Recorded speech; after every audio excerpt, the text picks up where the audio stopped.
Genius Daddy in the City Kabanata 7. Sa loob ng ikalawang palapag ng Jufushuang. Tuyu. Kasabay ng tunog ng pagklink ng mga baso, humigop si Yuan Yu ng red wine at nakangiting sinabi, ang boss namin na si Zia pa rin ang nangingibabaw upang makahanap ng lugar para sa amin sa sandaling kami ay lumitaw. Oo, ang batang iyon na may apelyidong Ye ay binugbog hanggang mamatay ni Manager Shu at pagkatapos ay itinapon. Puno ng kasiyahan ang mukha ni Zhao Bin. Boom! Puno ng pagmamalaki ang mukha ni President Zia, at nang magsasalita pa sana siya, malakas na bumukas ang pinto ng silid. Tapos may nakita akong matabang lalaki na malaki ang tiyan na papasok sa labas. Niyugyug ng matabang lalaki ang taba sa kanyang mukha at malamig na sinulyapan ang lahat, lumabas kayo, umalis kayo rito. Biglang tumigil ang tawanan sa kwarto. Agad na nakilala ni President Zia na si Fatty ang namamahala sa hotel, humakbang ng 2 hakbang pasulong at nakangiting sinabi, President Feng, ano ang sitwasyon? Feng paralisado ka, Feng balagi ang pangalan mo. Hindi man lang siya binigyan ng magandang tingin ni Fatty, uulitin ko, umalis ka na dito. Simula ngayon, hindi ka na namin tatanggapin sa hotel. Mr. Feng, please be polite, I'm a person of status naman. Muling naglabas ng hangin si Pangulong Zia. Galit na tumawa si Fatty, hehe, good mood ako at tatawagan kitang Presidente Zia, kung masama ang loob mo, kawawa ka lang. Paalisan silang lahat dito. Nagbago ang ekspresyon ng lahat, at sa wakas ay napagtanto nilang may mali. Ilang mga security guard ng hotel ang bumuhos, bawat isa ay kinaladkad ang isa at naglakad pababa, na may napakabastos na ugali. Nang makaladkad ang ilang tao sa hagdanan sa ikalawang palapag, nalaman nilang pinalayas na rin ang kanilang chairman. Tumingin ang chairman sa isang itim na customer sa tabi niya, at pagkatapos ay kay President Zia, ang kanyang mukha ay sobrang pangit, ano ang nangyayari? Nakipag-negotiate siya ng kontrata sa isang itim na kliyente ngayon lang. Nang makitang malapit na siyang magtagumpay, sumugod ang staff ng hotel at pinalayas siya. Si He Wei-jun ang chairman ng isang kumpanya, kailan pa siya naging ganito? Bukod dito, ang pagkawala ng mukha ay maliit, higit sa lahat dahil ang kontrata ng 500 milyon ay lumipad. Biglang nagpakita si Pangulong Zia ng isang ngiti na mas pangit kaysa sa pag-iyak, Chairman, hindi ko rin alam iyon. Nakuha. Diretso siyang sinampal ng chairman, namumula ang mukha, ewan ko. Baka may nasaktan ka. Saglit na natigilan si President Zia, pagkatapos ay hindi malay na tumingin kay Zhao Bin at Yuan Yu sa tabi niya, hindi alam kung ano ang iniisip niya, ang kanyang mukha ay mapatla. Sa kabaligtaran, naisip ni na Zhao Bin at Yuan Yu na basagin ang kanilang mga ulo, at hindi maintindihan kung bakit biglang nabaliw ang hotel. Nang lumakad ang ilang tao sa unang palapag, nakita nila ang ilang tao na papalapit mula sa pinto, at si Ye Chen ang nangunguna. Nagmamadaling itinuro ni Yuan Yu si Ye Chen at sinigawan ang matabang lalaki sa likuran niya, bakit nakapasok ang basurang ito? Hindi ako kumbinsido. Gayunpaman, hindi siya pinansin ni Fatty ng direkta, at tumakbo sa gilid ni Ye Chen. Sa gulat na ekspresyon ng lahat, yumuko ang taong grasa kay Ye Chen, at magalang na sinabi, Mr. Ye, nasisiyahan ka ba sa paghawak ko dito? Natahimik ang mga manunood, at ang lahat ay nakatingin sa eksenang ito na hindi makapaniwala. Ang Regional General Manager ng isang marangal na 5-star hotel, kahit na hindi siya nahihiya sa mga celebrity mula sa lahat ng antas ng buhay. Ngayong nakayuko pa siya sa isang binata, iyon na lang ang kailangan niyang gawin, at napakababa pa ng tono ng pananalita niya. Kahit na sa mukha ng anak ng nagtatag ng Jufushuang, hindi ito ang kaso, tama. Huminga ng malalim si Mr. Zia na unang nag-react. Kahit nahulaan niya na ang pagkakakilanlan ni Ye Chen ay hindi pangkaraniwan, hindi niya inaasahan na ito ay sobrang nakakatakot. Sina Zhao Bin at Yuan Yu ay sabay na bumagsak sa lupa, ang kanilang mga mukha ay nakakasindak, kahit na hindi katanggap-tanggap. Lalo na si Yuan Yu, nanginginig ang kanyang maselang katawan. Paano ito posible? Paano kaya yun? Sa simula ng dalawang pagkikita, naisip ni Yuan Yu na si Ye Chen ay hindi magaling sa pagbibiro at panlilibak, ngunit sino ang nakakaalam na ang kabilang partido ay agad na naging isang mayaman na may depositong 20 milyon at inalerto ang Pangulo. Pagkatapos, nagtanim siya ng sama ng loob at nadama niya na ang 20 milyon ay hindi masyadong makapangyarihan. Hinikayat niya ang general manager na lumapit at hiyain si Ye Chen. Akala niya ay may isip ang kahihinatnan ni Ye Chen, ngunit sino ang nakakaalam na ang kabilang partido ay muling naging isang malaking tao na nag-alerto sa general manager ng hotel. Ang lahat ng ito ay tila isang panaginip. Ang chairman na medyo kalmado sa karamihan ay ang chairman. Nakita ng chairman ang sitwasyon sa pinangyarihan at agad na naunawaan, at malamig na sinabi, bilang chairman, ipinapahayag ko na ang general manager na si Zia Liu, ang marketing director na si Zhao Bin at ang ordinaryong staff na si Yuan ay tatanggalin sa trabaho. Si Yu, mula ngayon, ay hindi na tatanggalin kailanman. Pagkasabi nito, nagmamadali siyang lumapit kay Ye Chen at bahagyang ngumiti, Mr. Ye, ako si Wei Jun, ang chairman ng Yuchuang Technology. Hindi ko alam noon pa man na nasaktan ka ng mga empleyado ng aking kumpanya, at umaasa ako na huwag kang magalit. Siya ay isang matalinong tao, alam na ang kanyang pagkakakilanlan ay maaaring hindi matamo sa mga mata ng mga ordinaryong tao, ngunit sa harap ni Ye Chen, hindi ito nararapat na banggitin, kaya't hindi siya nang ahas na samantalahin ang kanyang pagkakakilanlan at prestihiyo. Nang marinig ito, agad na nawala ang natitirang lakas ni na Zhao Bin at Yuan Yu. Tapos na. Tapos na. Lalong humikbi si Zia Liu, pinagsisihan ang simula.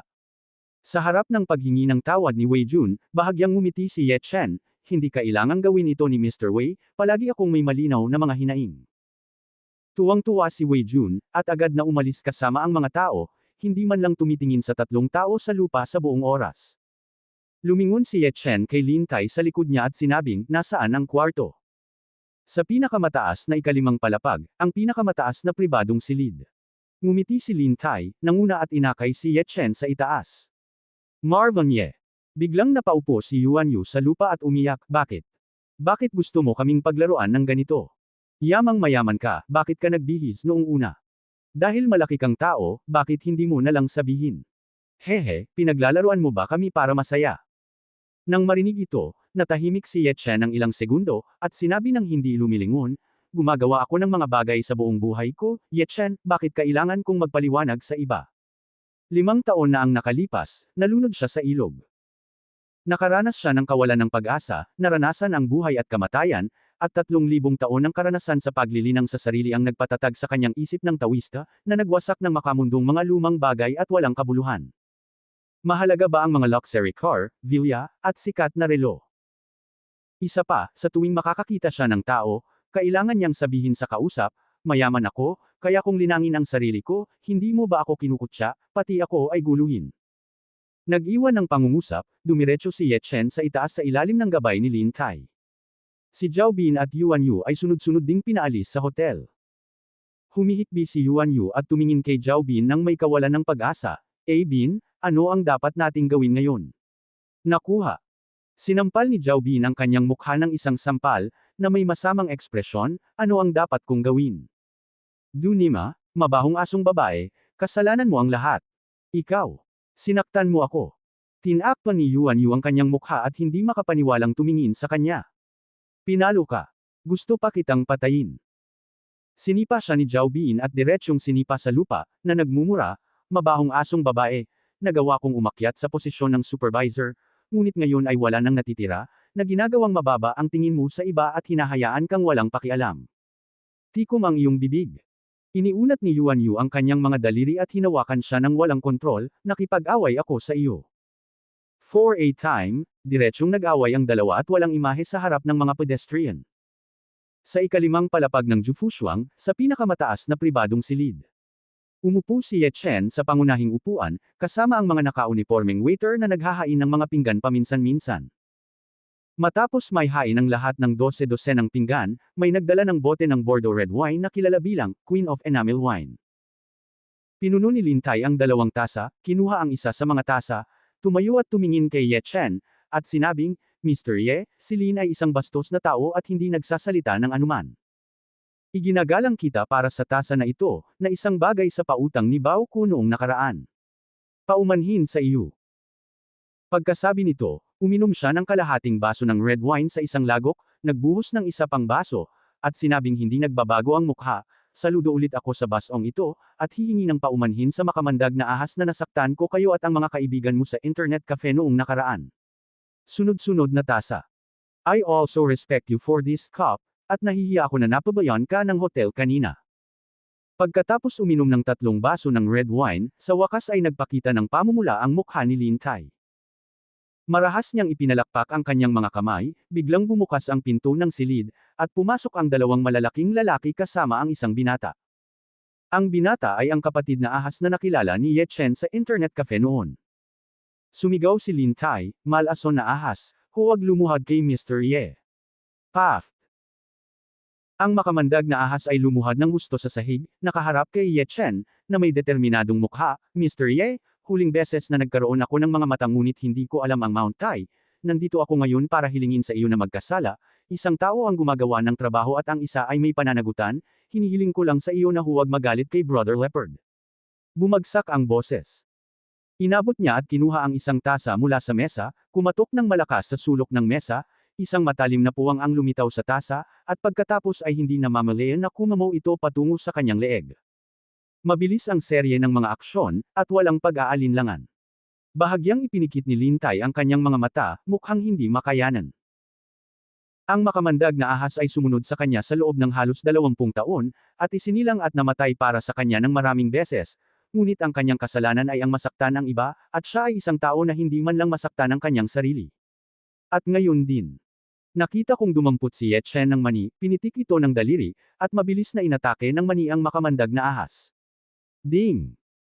Ang makamandag na ahas ay naramdaman lamang ng isang marahas na pamamanhid sa kanyang braso, at hindi sinasadyang binitawan ang kanyang kamay, at ang baso ng alak sa kanyang kamay ay biglang nahulog sa lupa at nabasag.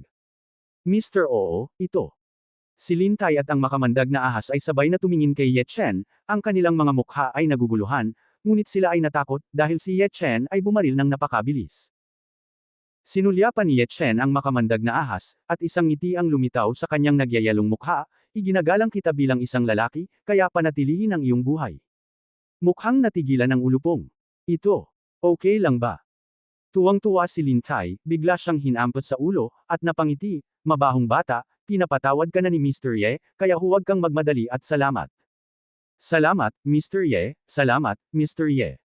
Noon lang nag-react ang makamandag na ahas, at agad na yumuko kay Ye Chen na parang pinupukpok ang bawang. Okay, bumangon ka na. Sumimsam si Ye Chen ng red wine sa kanyang harapan, at ibinaling ang kanyang mga mata sa dalawa. Lin Tai, ang hinaing sa pagitan mo at ako ay naayos na bago ito, kaya hindi mo kailangang matakot sa akin na parang tigre, hanggat hindi mo ako ginagalit, nasa langit ka pa rin. Underground King.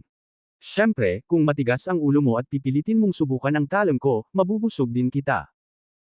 Bagamat napakalinaw ng kanyang mga salita, naramdaman pa rin ni Lin Tai ang lamig sa loob, at nagmamadaling lumunok at sinabing, huwag kang manggahas, mangyaring huwag mag-alala tungkol dito, Mr. Ye.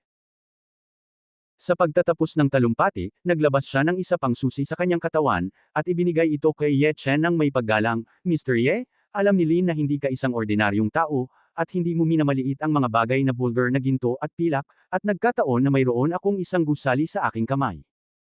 Ang villa, ang kapaligiran ay hindi masama, mangyaring tanggapin ito bilang aking paghingi ng tawad.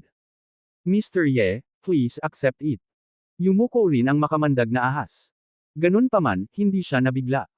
Dahil ang susi na ibinigay ng amo ay ang susi sa Kowloon Bay Villa. Ang Kowloon Bay ay masasabing ang pinakamagandang lugar sa buong lugar ng Lincheng. Ito ay kasalukuyang nasa ilalim ng pag-unlad. Bagaman ito ang kaso, ang presyo ng bahay ay bagsak sa 18,000. Presyo lang yan ng fringe area. Ang presyo ng transaksyon sa Kowloon Bay ay hindi bababa sa 50 milyon. Nang makita ang nakakatakot na ekspresyon nilang dalawa, inisip ito ni Ye Chen at tinanggap ang susi.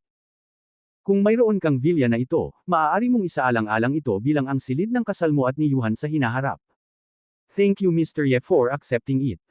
After the meal, I will let Viper take you over to see it in person. Napangiti si Lin Tai pagkatapos. Ang layunin niya ay hindi lamang humingi ng tawad kay Ye Chen, kundi para makipagkaibigan din. Tumango si Ye Chen, kinuha ang chopsticks at nagsimulang kumain. Sa kalagitnaan ng pagkain, may kumatok sa pinto, sumimangot si Lin Tai at sinabing, pasok. Nakita kong pumasok ang isang lalaking nakauniforme ng chef at may maskara na may hawak na isang plato ng inihaw na tupa, at nakangiting sinabi, Mr. Lin, ito ay isang ulam na espesyal na inihanda para sa iyo ng aming kusina. Let's put it down, huwag kang papasok nang wala akong order. Pinagaan ni Lin Tai ang kanyang ekspresyon. Matalim na tiningnan ni Ye Chen ang chef, na parabang may nahanap siya, at ngumiti nang walang sinasabi. Dumaan ang chef kay Lin Tai na may inihaw na binti ng tupa, nang malapit na niyang ilagay ang inihaw na binti ng tupa sa mesa. Biglang nagsalita ang makamandag na ahas sa gilid, teka, may dugo ka sa katawan, hindi ka chef. Hindi maiwasan ni Lin Tai na tumingin sa chef. Nagbibiro ang ginoong ito, "Chef ako, ang pagpatay ng mga baka at tupa ay tiyak na magkakaroon ng dugo." Naninigas ang mukha ng chef at hindi natural ang ngiti niya. Ang makamandag na ahas ay paulit-ulit na nanunuya, "Tama ka, ngunit ang naaamoy ko ay dugo ng tao, at ang mga 5-star hotel ay hindi kailangang pumatay ng mga baka at tupa ng mag-isa." Sa kanyang mga unang taon, sinundan niya si Lin Tai upang pumatay ng mga tao sa kalye. Hindi niya alam kung ilang madugong eksena ang nakita niya kaya amoy dugo ng tao ang amoy niya. Isang matalim na tingin ang sumilay sa mga mata ng chef, at kinuha niya ang plato at binasag ito sa ulo ni Lin Tai. "Kuya Leopard, mag-ingat ka." Ang mukha ng makamandag na ahas ay nagbago ng husto, at nabangga niya ang chef nang hindi nagsasalita, ngunit si Lin Tai ay nataranta at gamulong sa gilid ng hindi namamalayan, at pagkatapos ay nagawa niyang makatakas. "Umalis ka na." Ginamit ng chef ang kanyang mga braso upang itulak ang makamandag na ahas, at ang makamandag na ahas ay nawala ng malay. Nagulat at nagalit si Lin Tai, "May tao." Narinig ng mga taong nagbabantay sa pinto ang tunog at nagmadaling pumasok. Ang henerasyon ng mga turkey at aso. Ang chef ay ngumiti ng mapang-asar, at sa ilalim ng kislap ng kanyang figure, siya ay pumagitna sa gitna ng karamihan na parang isang multo, at isang tatlong talam na tinak sa kanyang kamay ang dumaan sa lalamunan ng lahat. Sa isang kisap mata, mga bangkay na ang nakahandusay sa lupa. At si Ye Chen ay nagbuhos ng isang baso ng alak sa kanyang sarili at dahan-dahan itong tinikman, hinayaan ang likido ng katawan na damaloy sa kanyang lalamunan, na parang hindi niya nakita ang lahat ng ito. Si Lin Tai ay tumingin sa eksenang ito ng may takot, at sinabing may takot, "Ancient martial artist." Tanging ang mga sinaunang mandirigma lang ang nakakatakot. Hinubad ng chef ang uniform ng chef at pinunasan ang kanyang mga kamay. Binalik niya ang tingin kay Lin Tai at nakangiting sinabi, "Haha, medyo may paningin ka pa." Napaatras ng isang hakbang si Lin Tai nang walang malay, at gulat na sinabi, "Sino ka ba?" Dahan-daang tinanggal ng chef ang kanyang maskara, at biglang nagpakita ng napakapangit na facial feature, at ngumiti ng malungkot, "Lin Tai, hindi kita nakikita sa loob ng maraming taon, manatili kang ligtas." Natigilan sandali si Lin Tai, pagkatapos ay huminga ng malalim, "Ikaw. Ikaw ba si Song Chao? Bihira lang na maalala pa ako ni Mr. Lin. After so many years, I miss you too." Dahan-daang naglakad si Song Chao patungo sa kanya, at ngumiti habang naglalakad, "Na-curious ka ba kung bakit hindi ako namatay? At talagang nagpakita ako sa harap mo na buhay. Salamat sa iyo, nakatakas ako sa gitnang silangan sa lahat ng mga taon na ito at sumali sa pangkat ng mamamatay. Pagkatapos ng hindi mabilang na beses ng pagsasanay sa demonyo, ako ay kung ano ako ngayon. Sa tuwing papatayin ko ang isang tao sa paglipas ng mga taon, gagamit ako ng kutsilyo para yukit ang iyong pangalan sa kanilang mukha." Patuloy na umaatras si Lin Tai, na may malamig na pawi sa kanyang noo, "Pamangkin, hindi ako ang nagtaksil sa mga magulang mo noon. Ang amo ng club ang ayaw nating bantayin ang kanyang muling halalan, at pagkatapos ay sisihin ako si Lin Tai ay maaaring sumumpa sa Diyos, kahit na matapos kang mabaril sa tubig, nagpadala ako ng isang tao upang maghanap." Dinilaan ni Song Chao ang mantsa ng dugo sa may 3 talam na tinak, halos patay na ang mga matandang lalaki noong taong iyon. Kung walang patunay, kapaki-pakinabang pa bang sabihin ito? "Kaya, mamatay ka para sa akin." Bumagsak ang boses. Ang mukha ni Song Chao ay puno ng pagpatay na layunin, ang kanyang figure ay kumislap, at siya ay dumiretso kay Lin Tai, na may malupit na ngiti sa gilid ng kanyang bibig. Walang pagpipilian si Lin Tai kundi ang umatras, at ang iilan sa kanyang mga nasasakupan ay patay na, kaya hindi niya maiwasang ipikit ang kanyang mga mata, na nagpapakita ng kawalan ng pag-asa sa kanyang mukha. "Tapos na ang buhay ko." Gayunpaman, sa sandaling ito, isang mahinang boses ang tumunog, "Lin Tai, sumuko ka sa akin at iwasan kang mamatay." Nagulat si Song Chao nang marinig niya ang mga salita. Mabilis siyang huminto at tumingin sa likod. Nakita ko ang isang binata na nakaupo sa hapagkainan sa likod niya, at ang binata ay kumakain ng mga pinggan mula sa isang mangkok na nakayuko ang ulo sa kanya. Kumakain siya ng maayos na para bang hindi niya nakita ang eksena at mga bangkay sa lupa. "Anak, ngayon mo lang ba sinabi ang pangungusap na iyon?" Lubhang madilim ang mukha ni Song Chao. Nang pumasok siya ngayon lang, mabilis niyang sinulyapan si Ye Chen, at nakita niyang nakasuot siya ng ordinaryong damit sa murang edad, wala siyang pakialam, at pagkatapos ay itinuon niya ang kanyang enerhiya kay Lin Tai. Kung iisipin ngayon, kung isang ordinaryong tao ang nakakita ng eksenang ito, baka natakot sila at naubusan, ngunit ang kabilang partido ay wala, dahil hindi nila alam ang langit at ang langit, o mayroon silang maaasahan. Hindi nang ahas si Song Chao na i-relax ang kanyang pagbabantay. Sa harap ng kanyang pagtatanong, nagbingi-bingihan si Ye Chen, ngunit ibinaba ang kanyang chopstick, pinunasan ang kanyang bibig ng tissue, at sinabing, Lin Tai, napag-isipan mo ba ito? Hanggat sumuko ka sa akin, walang makakapatay sa iyo. Walang nang ahas na pumatay sa iyo. Nakakalokang bata. Galit na galit si Song Chao at magsasalita na sana, nang makita niya si Lin Tai na nakaluhod sa lupa na may kalabog, na parabang nakakita siya ng isang tagapagligtas, siya ay labis na nasasabik, Mr. Ye, handa akong sumuko, at mangyaring tulungan ang aking buhay. Takot na takot siya kay Song Chao na ngayon lang niya nakalimutan ang pagkakaroon ni Ye Chen sa kanyang tabi, at ngayon ay biglang marinig ang mga salita ni Ye Chen ay isang napakalaking biyaya ng imperial. Walang ekspresyong tumango si Ye Chen, pagkatapos ay tumangala kay Song Chao at sinabing, wala akong pakialam kung anong klaseng hinaing ang mayroon ka kay Lin Tai, ngayon ay tao ko na siya, sabi nga sa kasabihan, depende sa master ang matalo ang isang aso, kaya limitado ka sa 3, umalis ka dito. Song Chao, narinig mo ba ang sinabi ni Mr. Ye? Umalis ka dito, baka mamatay ka. Si Lin Tai ay hindi nataranta sa oras na ito, ngunit sa halip ay tumabi at tumawa. Kasama si Mr. Ye dito, ano ang kinakatakutan niya? Anak, nililigawan mo si kamatayan.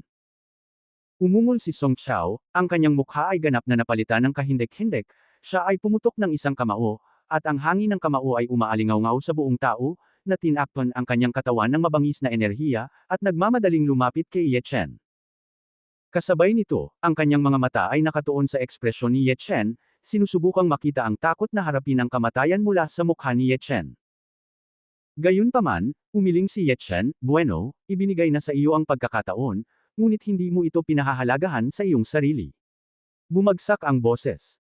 Nakita kong may extra chopstick sa kamay niya, at sa mahinang tunog, para itong tinutusok ng buto.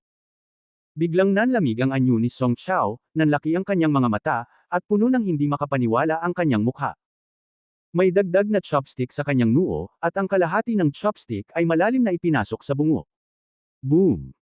Ang katawan ni Song Chao ay bumagsak ng paatros, at sa wakas ay bumagsak sa lupa, ang gulat at hindi pagpayag ay unti-unting nawala kasama ang natitirang kamalayan.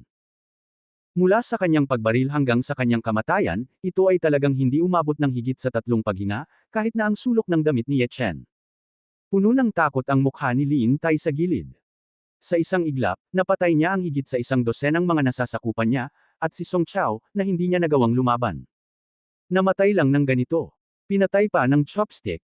Si Rao ay handa sa pag-iisip, at hindi maiwasan ni Lin Tai na matakot sa katakutan ni Ye Chen.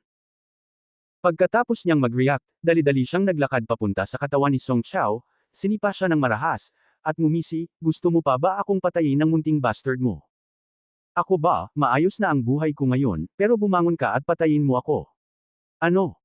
Pagkatapos noon, nagmamadali siyang lumingon kay Ye Chen at natatawang sinabing, Mr. Ye, talagang kamangha-mangha ka, at hinahangaan ito ni Lin. Sa kalagitnaan ng mga salita, napansin niya ang mahigpit na tingin sa mga mata ni Ye Chen. Siya ay nanginginig sa hindi malay, nagmamadaling lumuhod sa harap ni Ye Chen, ibinaba ang kanyang ulo at nanginginig na sinabi, nakita ni Lin Tai ang master. For a time, nawala lahat ang pride na kanina lang sumikat sa puso niya. Dahil ang binata sa kanyang harapan ay nagawang itaas ang kanyang kamay upang patayin si Song Chao, na isang sinaunang mandirigma. Ano ang pagkakaiba ng pagpatay sa sarili at pagpatay ng manok? Malamig na tiningnan siya ni Ye Chen, at hindi umupo hanggang sa makita niyang basa ang kanyang likod, at walang ekspresyon na sinabi, bumangon ka, at tawagin mo akong Panginoon sa hinaharap. Oo, ang iyong Panginoon. Biglang naramdaman ni Lin Tai na parang nasa bingit na siya ng amnestia, bumangon at pinunasan ang kanyang pawis at tumabi ng may paggalang, yumuko ng bahagya, at mukhang masunurin. Tumango si Ye Chen na may kasiyahan, at sinabing, huwag kang mag-alala, hindi ko hahayaang ibigay mo ang kapangyarihan, at hindi ako makikialam sa iyong mga gawain. Kung mayroon akong sasabihin sa iyo na gawin, dapat kang mag-alboroto. Siyempre, pwede mo rin akong suwayin. Naniniwala ako na maraming tao sa Lincheng ang gustong palitan ka. Kamahalan, ang iyong mga nasasakupan ay hindi manggahas. Lumubog si Lin Tai sa kanyang puso, at nagmamadaling lumuhod muli sa lupa. Pinaluwag ni Ye Chenji ang kanyang tono at bahagyang iginalaw ang kanyang mga labi, bibigyan kita ng isang gawain ngayon, ipadala ang iyong mga tao sa Yangcheng upang tanungin ako tungkol sa isang tao, siya ay kabilang sa pamilyang Su, wala akong pakialam kung ano ang gagawin mo, siguraduhing tanungin mo ako sa kanyang dinamika. Hanord Lord, sino siya? Tumango si Lin Tai at hindi malay na nagtanong. Su Yuhan ang pangalan niya, at asawa ko siya. Pagkatapos sabihin ito, tumigil si Ye Chen sa pananatili ng mas matagal, tumayo at umalis sa Jufushuang Hotel. Makalipas ang mahabang panahon, nagising ang makamandag na ahas sa lupa. Nang malaman niya na kinilala ni Lin Tai si Ye Chen bilang master, nagulat siya, Brother Leopard, nagawa mong umakyat sa posisyon na ito, at handa kang sumuko. Stupid, anong alam mo? Pinandilatan siya ni Lin Tai, dumiretso sa bintana, tumingin sa kalangitan sa gabi at mula sa kaibuturan ng kanyang puso ay nagsabi, ang kamahalan ay hindi isang ordinaryong tao, siya ay isang malakas na tao, kung tutuusin, tulad ng isang emperador, naranasan ko na ang karamihan sa mga pambubugbog sa buhay ko. Pagpatay, ngunit sa harap niya ay nararamdaman ko rin na walang halaga. Paano maituturing na isang kagubatan lamang ang pag-iral tulad ng Hanord Lord? Sa kabaligtaran, ito ay isang pagkakataon para sa akin, Lin Tai. Hanggat sinusunod ko ang mga hakbang ng Hanord Lord, balang araw, maaaring hindi na ako makabalik sa nakakainis na lugar na iyon. Bawiin mo ang dignidad na mayroon ka noon. Ginalaw-galaw ng ulupong ang kanyang mga labi at walang sinabi. Sa loob ng napakaraming taon, bagaman naging mabuti si Lin Tai sa kanya, hindi pa rin niya alam kung saan galing ang kanyang amo, at kung bakit hindi siya nakahanap ng babaeng mapagmalasakit na makakasama niya. Pagkaalis ni Ye Chen sa hotel, nang lumakad siya sa gilid ng kalsada at ihihinto na sana ang susunod na sasakyan para bumalik, isang babae ang sumuray-suray na dumaan sa kanya, amoy alak ang buong katawan niya. Siya ba? Sumimangot si Ye Chen, at nakilala na ang kabilang partido ay tila guro ng kanyang anak na si Mengmeng si Olan. Bakit siya lasing sa gabi? Pagkatapos mag-alinlangan ng ilang sandali, sumunod si Ye Chen. Kung tutuusin, siya ang guro ni Mengmeng, at kadalasan ay napakabuti niya kay Mengmeng. Bukod dito, pagkatapos na makasama siya sa huling pagkakataon, nagkaroon ng magandang impresyon si Ye Chen sa kanya. Upang hindi siya matakot, sadyang bumagal si Ye Chen, para laging may distansya sa pagitan nilang dalawa. Makalipas ang mahigit 10 minuto, lumakad si Olan sa gilid ng isang artificial na lawa na lasing. Tapos biglang tumalon yung buong tao sa lawa. Kasunod ang pagbagsak ng tubig. Hindi maganda. Lumiwanag ang figure ni Ye Chen, at lumitaw siya sa tabi ng lawa sa isang kisap mata. Inabot niya ito at hinawakan, at si Olan, na nahulog sa tubig, ay sinipsip, at isang basang katawan ang nahulog sa kanyang mga bisig. Namatay na si Olan. Hindi napigilan ni Ye Chen na mapangiti ng mapait, at gusto siyang ipahiga sa lupa, ngunit naramdaman niyang hindi ito mabuti para sa kanya na gawin iyon. Umiling-iling, binuhat niya si Olan at naglakad patungo sa malapit na hotel. Upang hindi magdulot ng hindi kinakailangang gulo, pumasok si Ye Chen sa isang maliit na hotel. Ang may-ari ng hotel ay isang payat na nasa katanghaliang gulang na lalaki na may kahabag-habag na mukha. Sa kanyang kakaibang mga mata, binuksan ni Ye Chen ang silid at pumasok kasama si Olan sa kanyang mga bisig. Inilagay ni Ye Chen si Olan sa kama na may masungit na mukha, yumuko at sinampal ang ulo ni Olan gamit ang kanyang palad. Habang umiikot ang espiritual na kapangyarihan sa kanyang katawan, isang mainit na ambon ng tubig ang bumulaga sa kanyang bibig. Pagkaraan ng mahabang panahon, ang mga basang damit ni Olan ay natuyo lahat. Ililigtas kita dahil ikaw si Mr. Mengmeng. Kung iba iyon, tinatamad akong magmalasakit. Nakahinga ng maluwag si Ye Chen, tumalikod at nagplanong umalis. Sinong mag-aakala na si Olan, na nakahiga sa kama, ay nagising at unang nakita si Ye Chen, natigilan saglit, pagkatapos ay nagmamadaling umupo, habang sinusuri ang kanyang katawan, tiningnan niya si Ye Chen na may hiya at galit, ikaw. Anong ginawa mo sa akin? Sumimangot si Ye Chen at sinabing, Mr. O, nagpakamatay ka lang sa pamamagitan ng pagtalon sa lawa. Nagkataon na napadaan ako at nailigtas kita, dahil hindi ko alam kung saan ang bahay mo, kaya dito lang kita madadala. Pagkatapos niyang sabihin ito, tila may naalala si Olan, at may kahinahinalang sinabi, ngunit bakit tuyo ang aking mga damit? Ikaw. Pinalitan mo ito para sa akin. Iniligtas kita bago ka mahulog sa tubig. Tsaka hindi mo ba natatandaan kung anong damit ang sinuot mo? Galit na sabi ni Ye Chen, hindi niya maipaliwanag na ginamit ko ang aking espiritual na kapangyarihan para tulungan kang pagalingin ang iyong katawan. Pilit na pinapalabas ang tubig, patuyuan natin ang damit. Bahagyang nagulat si Olan, pagkatapos ay pinagdikit ang kanyang mga paa, ipinatong ang kanyang ulo dito, bahagyang nanginig ang kanyang mga balikat, at nabulunan ng mga hikbi. Mr. Ye, bakit mo ako niligtas? Bakit ka niligtas? Hindi alam ni Ye Chen kung paano sasagutin ang tanong na ito. Nang makita siya, tila nalungkot siya, at hindi maiwasang magtanong, Mr. O, nahihirapan ka ba? At saka, bakit hindi mo magawang isipin iyon? Unang sumulyap si Olan kay Ye Chen sa napakakomplikadong paraan, pagkatapos ay tumingkayad sa lupa at umiyak, habang umiiyak, Mr. Ye, yes. I'm sorry, you. You go, don't worry about my life or death. Siyempre gusto ni Ye Chen na umalis, ngunit nag-aalala siya na hindi niya ito maiisip, kaya pinagaan niya ang kanyang tono at sinabing, Mr. O, ikaw ang guro ni Mengmeng, at karaniwan mong inaalagaan si Mengmeng. Kung nahihirapan ka, maaari mong sabihin sa akin. Tumigil sa pag-iyak si Olan at kinagat ang kanyang labi, Mr. Ye, sa tingin mo ba ay masamang babae ako? Siya, na noon pa man ay may kaalaman at makatwiran, ay talagang gumawa ng mga bagay na walang katotohanan ngayon lang. Kung iisipin ko ngayon, sobrang nahihiya ako, pero ano ba ito kumpara sa sakit sa puso niya? Sumimangot si Ye Chen, hindi. Si Olan ay sumulyap sa kanya ng may pasasalamat, kinagat ang kanyang labi at natawa sa sarili. Ang aking ina ay may sakit sa pag-iisip, ngunit sa pagkakataong ito, ang aking ama ay gustong pakasalan ako sa isang taong hindi ko gusto para kumita. Sa kanyang pagsasalaysay, nalaman ni Ye Chen ang mga pasikot-sikot ng bagay na ito.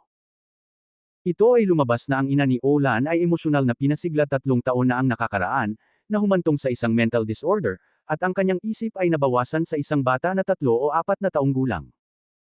Sa nakalipas na 3 taon, nagpunta ako sa mga ospital sa loob at labas ng bansa, at ang payo na ibinibigay ng mga doktor ay pangunahing konserbatibong paggamot. Upang matutunan kung paano makipag-usap at makipag-usap sa kanyang ina, si Olan ay naging guro ng kindergarten sa isang kindergarten. Isang paraan para gumaling ang ina. Gayunpaman, nais ng kanyang ama na pakasalan ang kanyang anak na babae para sa pakikipagtulungan sa negosyo. Para sumuko si Olan at tanggapin ang kanyang kapalaran, lihim siyang nakipag-ugnayan sa mental hospital at nagplanong ipadala ang kanyang asawa sa mental hospital.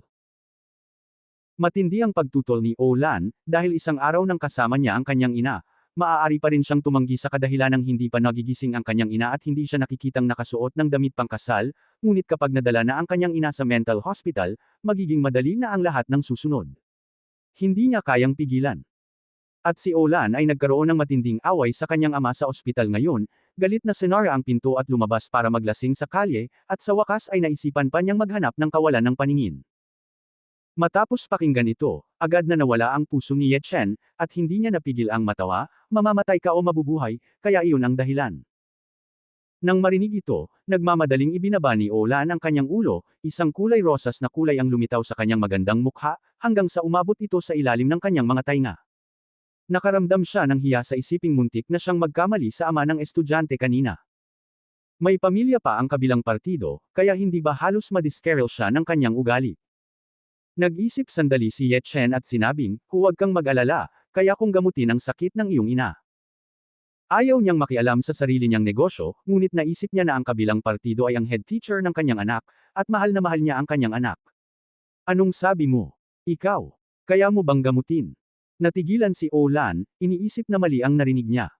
Ngumiti si Ye Chen at tumango, oo, hindi ba sakit sa isip? Hindi naman ito mahirap. Sa mundong ito, walang sakit na hindi mapapagaling ng isang tableta, kung meron man, 2. At ang Qingshan pill ay mapapagaling lang ang sakit sa pag-iisip, ngunit ang Qingshan pill na pinino noong huling pagkakataon ay kinain na ni Gu Xiaokan at ng kanyang asawa. Nang makita ang kanyang seryosong kalokohan, tumawa si Olan, at ang orihinal na kahihiyan ay naalis. Ang mga sikat na doktor sa loob at labas ng bansa ay walang magawa sa sakit sa pag-iisip. Siya, isang karaniwang tao na hindi alam ang mga medikal na kasanayan, ay talagang sinabi na maaari niyang gamutin ito, at ito ay hindi mahirap sa lahat. Huminga ng malalim si Olan at tumangala sa kanya ng may pasasalamat, Mr. Ye, salamat sa pag-aliw sa akin sa ibang paraan. Ye Chen. Dare to tell the truth these days, walang naniniwala. Okay, Mr. Ye, oras na para bumalik ako para samahan ang nanay ko. Nang makitang hindi siya nagsasalita, mas pinalakas ni Olan ang kanyang hula at nakangiting lumabas ng silid. Pagka-uwi, si Ye Chen ay nagtungo sa silid kung saan naroon ang kanyang mga magulang sa kanyang banal na sentido, at nalaman na ang maliit na lalaki ay mahimbing na natutulog. Ngumiti siya at bumalik sa kwarto para maupo ng naka-cross-legged at nag-practice ng walang tulog. Kinaumagahan, dahil Lunes, kailangan kong pumasok sa trabaho. Maagang bumangon si Ye Chen at hinintay ang kanyang anak na si Mengmeng na magbihis at kumain ng almusal, at pagkatapos ay personal na pinapunta ang maliit na lalaki sa kindergarten. Pagkatapos ng lahat ng ito, pumunta siya sa kumpanya. Sa sandaling lumakad siya sa pintuan ng opisina ng pagbebenta, nakita ni Ye Chen si Liu Feng na lumipat ng upuan at umupo doon na umiindayog.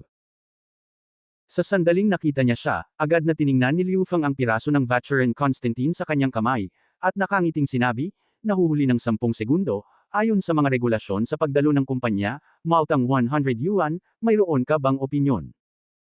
Tumango si Ye Chen, pagkatapos ay pumasok sa opisina at umupo sa kanyang upuan. Si Liu Feng, na nahulog sa likuran, ay malamig na ngumiti. Makipaglaro sa akin. Kung hindi ka maglalaro, ikaw at ako ay hindi si Liu Feng. Ang mga tao sa opisina ay hindi masyadong nagpakita, maliban kay Ye Wen at ilang kasamahan na hindi kilala ni Ye Chen, kasama sina Zhou Kai, Zhang Li, at Zhao Chen ay hindi na bumalik. Sa sandaling iniisip ko ito, ang mapanlokong boses ni Zhang Li ay nagmula sa labas ng pinto, "Hoy, nakakapagod. Sino bang nagsabing tumakbo ka ng mabilis, ang bilis-bilis ng paglabas ng buhok mo nang hindi ka nag-aayos? Ang gwapo-gwapo ng batang bagong pasok sa barber shop. Kulang pa ang nakita ko." Pumasok sina Zhang Li at Zhao Chen na may dalang tasa ng milk tea sa kanilang mga kamay, gulo-gulo ang kanilang buhok, at mukhang hindi sila magtatrabaho, habang si Zhou Kai ang huli. Bahagyang umiling si Ye Chen at sinulyapan si Liu Feng, na nakaharap sa kanya ng walang malay. Ngumisi si Liu Feng, sa palagay ko ay hindi malinaw ang aking gantimpala at parusa. Partikular kung inaprubahan ito, hindi ka ba kumbinsido? Nagkibit balikat si Ye Chen, hindi mahalaga ang kanyang mukha, hindi naman sa kanya ang kumpanya, at galit na galit si Liu Feng, pinaalis niya ito, at ayaw niyang mapagitna si Ye Wen. Si Zhang Li at ang iba ay hindi masyadong nagustuhan ni Ye Chen mula sa simula hanggang sa huli. Pagkaupo, nagbabasa ng mga nobela ang mga nagbabasa ng mga nobela, ang mga nanood ng mga pelikula ay nanood ng mga pelikula, at ang mga nag-trade ng stock, anyway, ang gulo. Hindi umimik si Ye Wen sa kanya mula simula hanggang katapusan, ngunit panapanahong nakikipag-chat kay Zhang Li at sa iba pa. Nang siya ay papalabas na sa trabaho, biglang pumalakpak si Liu Feng at sinabing, "Lahat, bukas ay kaarawan ni Wenwen, plano naming imbitahan ang lahat sa hapunan at kumanta, lahat sila ay sarili naming mga tao, hindi muna kailangang sumunod sa seremonya, basta ang iba ay iyon na." Iyon ang sinabi nila, ngunit walang nang ahas na seryosohin ito. Tinapik-tapik ng lahat ang kanilang mga dibdib at sinabing tiyak na pupunta sila, at kailangan nilang magdala ng mga regalo. Tumingin si Liu Feng kay Ye Chen na may kalahating ngiti ngunit hindi isang ngiti. "Ye Chen, ang ibang tao ay hindi maaaring magdala ng mga regalo, ngunit iba ka, si Wenwen ay pinsan mo pa rin, dahil ang tinatawag na panganay na kapatid ay isang ama, dapat natural lamang na magbigay ng regalo o kung ano paman." "Liu Feng, ano ang sinasabi mo? Sino ang nagmamalasakit sa mga regalo?" Binigyan siya ni Ye Wen ng isang galit na tingin, pagkatapos ay lumingon kay Ye Chen at mahinahong sinabi, "Huwag kang makinig sa kanya." Nagmamadaling ngumiti si Zhao Chen at sinabing, "Tama si Liu Xiao, Ye Chen, ang dahilan kung bakit ka maaaring sumali sa aming kumpanya ay dahil sa relasyon ni Wenwen. Dapat marunong kang magpasalamat bilang tao." Sinadya niyang sinabi sa publiko ang relasyon ni Ye Chen at Ye Wen, at binigyang diin na pumasok si Ye Chen sa likod ng pinto. Oo nga, nang marinig niya iyon, ang mga mata ng ibang tao sa opisina na nakatingin kay Ye Chen ay medyo nag-iba, karamihan sa kanila ay naiinis o nanunuya pa nga. Bahagyang sinabi ni Ye Chen, "Magkakaroon ng mga regalo. Okay, I'm looking forward kung anong regalo ang ibibigay mo Wenwen." Agad na tumawa si Liu Feng, alam niyang walang pera si Ye Chen, kaya gusto niyang ipahiya si Ye Chen sa ganitong paraan. Pagkatapos makaalis sa trabaho, pumunta si Ye Chen sa kindergarten para sunduin ang maliit na lalaki. Pinangunahan ni Olan ang maliit na lalaki palabas ng paaralan tulad ng dati. Kung ikukumpara sa kasiglahan ng maliit na lalaki, si Olan ay may manipis na ulap sa kanyang mukha. "Meng, bumili ka ng lighter para kay Dad, okay?" Si Ye Chen ay kumuha ng 10 yuan sa kanyang katawan at ibinigay ito sa maliit na lalaki. Pagkatapos kunin ng maliit na lalaki ang pera, tumingin siya kay Ye Chen ng may pag-asa, "Itay, ang isang lighter ay nagkakahalaga ng tig-1 dolyar, maaari bang gumastos si Meng ng 5 sentimo sa isang lollipop para sa natitirang pera?" Speaking of which, dinilaan niya ang kanyang mga labi. You can buy whatever you want, and you don't have to give the money to dad. Sabi ni Ye Chen na may luha sa kanyang mga mata. Tumakbo ang maliit na lalaki sa tindahan sa gate ng paaralan na may hitsura ng Pononibik. Pagkaalis niya, sumulyap si Ye Chen kay Olan at nagtanong, Mr. O, lumala ba ang kalagayan ng iyong ina? Ipapadala ng tatay ko ang nanay ko sa mental hospital bukas. Inilagay ni Olan ang kanyang kamay sa kanyang bibig at ibinaba ang kanyang ulo. Pagkaraan ng ilang segundo, pinunasan niya ang kanyang mga luha at tumangala kay Ye Chen, Mr. Ye, matutulungan mo ba talagang gumaling ang aking ina? Oo, basta maniwala ka sa akin. Ngumiti si Ye Chen at sinabi. Nag-alinlangan si Olan, nagngangalit ang kanyang mga ngipin at sinabing, okay, magtitiwala ako sa iyo minsan, kahit na. Kahit hindi ito gumana sa oras na iyon, ako. Aaminin ko. Ye Chen. Biglang ayaw niyang gumaling. Mr. Ye, if you have time tonight, please go to the hospital with me. By the way, send me your mobile phone number. Tumango si Ye Chen at sinabi sa kanya ang numero ng telepono para isave ito. Bumalik ang maliit na lalaki, humihingal at inabot kay Ye Chen ang isang lighter at kaunting sukli, at nagbibilang gamit ang kanyang mga daliri. Binigyan ni Itay si Mengmeng ng 10 yuan, at kinailangan ng 1 yuan para makabili ng lighter, at may natitira pang 9 na yuan. Pera, bumili si Mengmeng ng isa pang lollipop, at may natitira pang 8 yuan. 80 yuan at 50 cents. Anak, hindi ba sinabi ni Dad na bilhin mo ang gusto mo? Tinapik ni Ye Chen ang kanyang ulo sa nakakatawa at galit na paraan. Same time na umiling ang maliit na lalaki, hindi, sabi ni Lola na si Mengmeng ay papel pa rin ng bata at hindi maaaring gumastos ng pera ng walang pinipili. Tumawa si Ye Chen, binuhat siya at nagpaalam kay Olan bago nagmadaling umuwi. Pagkatapos kumain, bumalik si Ye Chen sa kwarto. Makalipas ang mahigit 1 oras, lumitaw ang isang elixir sa kanyang kama, at 4 na pares ng mga pulse eres, bawat pares ng mga pulse eres ay konektado sa 6 na berdeng bilog na kwintas, na halos kasing laki ng isang jelly bean. Ang elixir ay isang purifying elixir, at ang bracelet ay isang body protecting magic weapon na ginawa mula sa jade pendant na nakuha mula kay Lin Fan.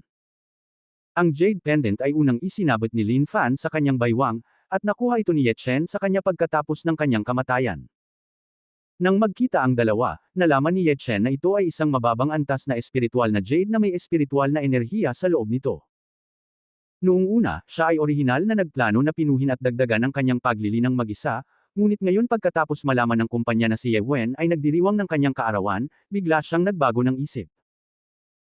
Pinutol niya ang jade pendant at ginawa itong magic weapon na nagpoprotekta sa katawan, at ibinigay ang isa sa kanyang mga magulang at kay Mengmeng, at gayon din kay Ye Wen, na isang reward din para sa pangmatagalang pangangalaga ng kanyang tiyuhin para sa kanyang pamilya. Sa katunayan, ang pulse eres ay hindi isang magic weapon na nagpoprotekta sa katawan, ngunit ang pinakapangunahing defensive magic weapon sa mundo ng self-cultivation. Sa linggayo bilang mata ng Porma Sion, inukit ni Ye Chen ang paraan ng pagbuo sa pulse eres, na halos hindi makalaban sa ilang secular na pag-atake. Ang tanging downside ay nasa bawat oras na ito ay inaatake, isa sa mga butil sa pulse eres ay bumukas, at ang pulse eres ay magiging walang silbi hanggang sa lahat ng 6 ay pumutok. Katumbas iyon ng 6 na pagkakataon lamang na makapagligtas ng mga buhay. Pero malapit na. Gabi na. Nakatanggap si Ye Chen ng text message mula kay Olan, nagpalit siya ng damit at lumabas ng bahay. Mula sa malayo, nakita ko ang isang puting Porsche Cayenne na nakaparada sa pasukan ng aking komunidad, at si Olan, na nakasuot ng payak na palda, ay nakatayo sa tabi ng kotse at naghihintay. Mr. Ye, it's too late, kung may sasabihin ka sa sasakyan. Binati siya ni Olan para sumakay sa co-pilot at dumiretso sa Lincheng Hospital. Nang mapansin ni Ye Chen na hindi maganda ang kanyang kalooban, nagtanong si Ye Chen, ano ang nangyari? Plano ng aking ama na ipadala ang aking ina sa isang sakit sa pag-iisip ng maaga ngayong gabi. Sabi ni Olan nang hindi lumingon, medyo nabulunan ang boses niya. Natigilan si Ye Chen at naaliw, huwag kang mag-alala, kasama ko, siguradong gagaling ang nanay mo. Mapait na ngumiti si Olan at walang sinabi. Sa katunayan, tinanggap na niya ang kanyang kapalaran, at ang dahilan kung bakit niya pinuntahan si Ye Chen ay dahil nangako siyang dadalhin siya sa ospital sa maghapon.